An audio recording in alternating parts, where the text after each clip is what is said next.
Hello and welcome to the Silver Lining Cleaning Silver Edition. So today we're going to talk about how to clean your silver.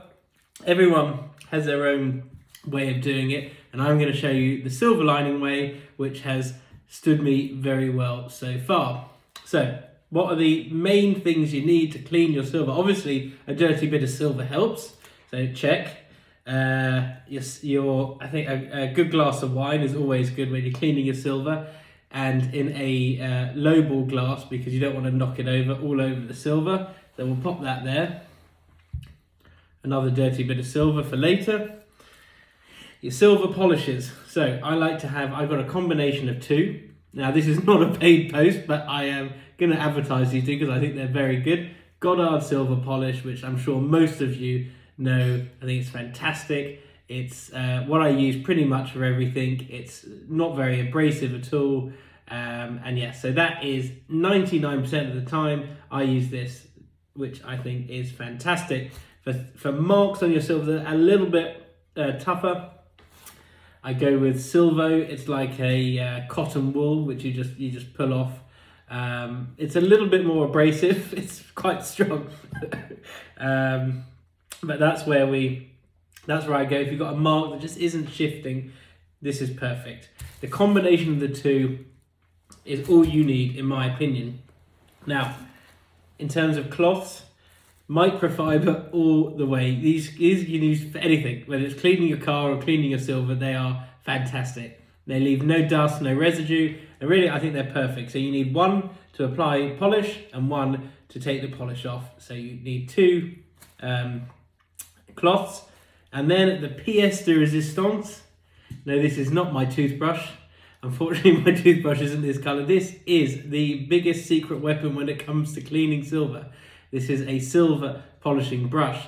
And now these are really life-saving. So you can see the question I get from everyone, these do not damage the silver. This is it's designed to clean silver, and all you do is apply the polish and use the brush, and it's fantastic. Obviously, you don't need to do it on a shiny surface like this, but more difficult surfaces, these are great. So that is all the tools you need. Now I've told you everything you need, let's go ahead and clean the piece. Okay, so what are we cleaning today? We are cleaning this fabulous 1831 silver meat dish by Robert Garrard.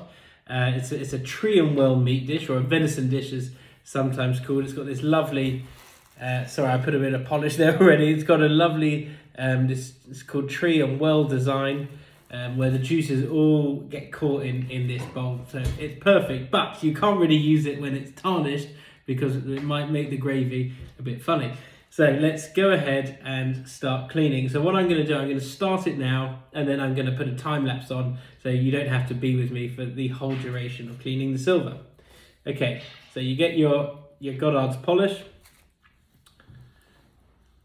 dab it onto your microfiber cloth, and then just dab it lightly onto, I'll do this top quarter of the meat dish. I like just to dab it lightly on, so not to rub it in, so it's on the surface and you can see it. I like to leave it there for about 10, 20, 30 seconds, let the polish do some work. You can start smelling it. It sort of reacts with the silver, and then all you do is you get your dry cloth, or the cloth that you haven't applied the polish with, and just get to. This is again a personal thing. I tend to do like a circular motion, and just go ahead and polish it. If you still got tarnish on there, do the same process again, and it will each time will get a lot easier. Then very quickly you've got the border. Obviously this is called a gadroon border, and this can be people's worst nightmare when it comes to cleaning, because it's got so many little bits in it, and the thought of having a toothpick or an earbud going individually can take hours. So that is where the brush becomes your lifesaver. Again, dab the polish over it, let it stay there for a few seconds, and then using the brush, I just go backwards and forwards. It can go in any direction, But there you go, because that's the way the lines are, so you really get into all the little dips and cracks. And the best thing about these brushes is that it stops you getting that dried residue of polish in these little gaps, which for me is the most irritating thing, and it really makes a beautiful, beautiful object look like you haven't spent time cleaning it when you probably have spent hours doing it. So there you go.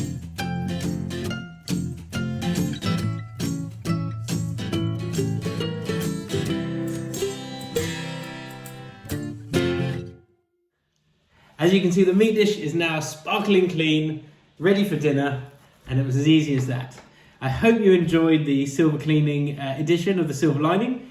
I've got to go clean my hands, get ready for dinner, and enjoy my glass of wine. I hope everyone enjoyed it. If you have any more questions on the on cleaning silver, please don't hesitate to get in touch. I'm going to put links up where I buy these silver brushes, which are an absolute lifesaver, and this Goddard silver polish and silver wadding you can get on Amazon online. They're widely available, so this is what I recommend. And the microfiber cloths. And one last thing I didn't mention, once the piece is clean, I use this fantastic, these are silver cloths, which I'm sure many of you have seen. They start life as pink or whatever other colour, but obviously the more you use them, the darker they go. One thing, do not put them in the washing machine. The darker they get, the better, because it means there's more polish ingrained in it.